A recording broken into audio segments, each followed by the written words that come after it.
예수님이 갈릴리 바다 동쪽에 있는 이방인의 땅 거라사로 배를 타고 가셨습니다. 그곳에는 오랜 세월 귀신에 사로잡혀 정상적인 생활을 하지 못하던 사람이 있었습니다.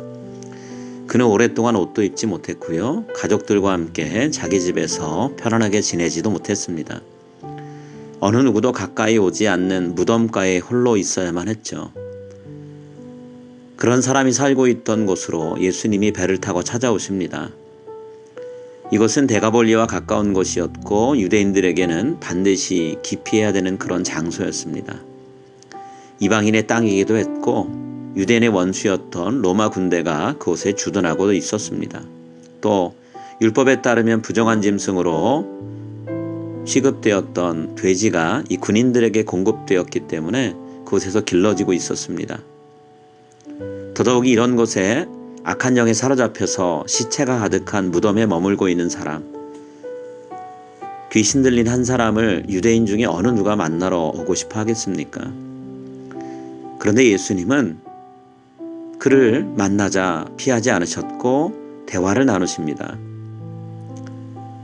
그 대화를 나누는 도중에 예수님은 그 남자를 오랫동안 괴롭혔던 귀신에게 명령을 내리시고 쫓아내십니다. 그리고 그 남자는 다시금 살아가는 가족의 품으로 돌아갈 수 있게 해주셨죠. 군대라고 번역된 단어인 레기온은 그 당시에 6,000명 정도의 로마 군대의 병력이었습니다. 이렇게나 많은 숫자의 귀신들이 한 사람의 인생을 사로잡고 있었습니다. 그런데 예수님과의 만남으로 그 사람의 인생에는 놀라운 변화가 생겼습니다. 물론 처음부터 이 변화가 쉽게 일어난 것은 아닙니다. 귀신들은 자신들이 오랫동안 머물렀던 그 사람을 쉽게 놓아주려고 하지 않았습니다. 예수님께서 귀신에게 당장 그 사람에게 나오라고 명령하셨죠. 수많은 귀신들은 예수님의 명령에 거역할 수 없었고 순순히 따르게 됩니다. 귀신이 떠나고 나자 그동안 고통받고 외로움 속에 살던 그 사람은 옷을 입게 되었고 온전한 정신을 회복하며 무덤을 떠나 이제는 자신을 고쳐주신 예수님 앞에 앉게 되었습니다. 여기서 한 걸음 더 나가 그 사람은 예수님께 자신이 예수님의 제자로서 따르길 원한다라고 말합니다. 하지만 예수님은 그의 요청을 허락하지 않으셨습니다. 그 대신 그가 본래 살고 있던 곳으로 가서 그곳에서 예수님이 하신 일을 전파하며 제자로서 살아가라라고 권면하십니다. 귀신에게서 자유를 얻게 된 그 남자는 예수님의 명령에 순종해 자신의 고향집으로 돌아가서 하나님께서 예수님을 통해 자신에게 해주신 놀라운 일을 널리 전하며 전도자의 삶을 살게 되었습니다. 오늘 우리도 예수님의 능력과 그분의 사랑을 충분히 경험할 수 있다면 우리의 삶에 깃들어 있던 오랜 문제들은 자연스럽게 해결될 것입니다. 그리고 그 경험을 우리 스스로 널리 알리는 전도자의 삶을 살게 되겠죠. 오늘 우리가 하나님 앞에서 간절히 기도할 것이 있습니다. 예수님과의 만남을 사모하는 기도를 했으면 합니다.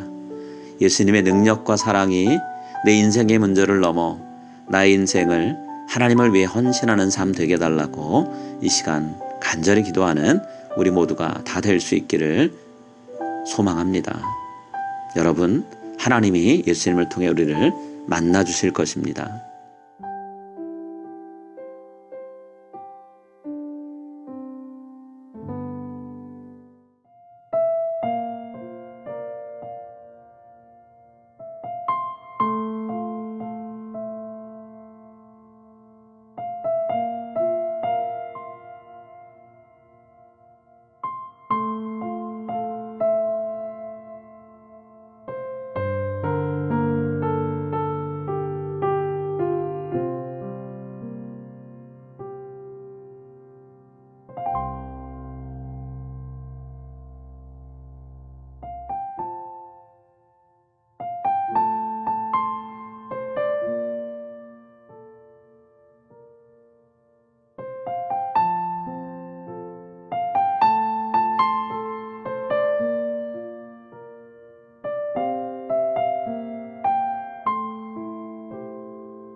하늘에 계신 우리 아버지여, 이름이 거룩히 여김을 받으시오며 나라에 임하옵시며 뜻이 하늘에서 이루어진 것 같이 땅에서도 이루어지어나이다.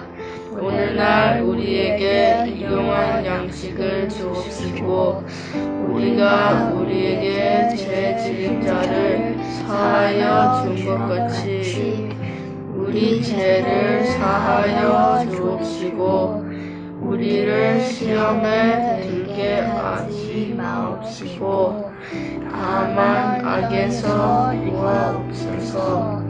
대개 나라와 권세와 영광이 아버지께 영원히 있사옵나이다. 아멘.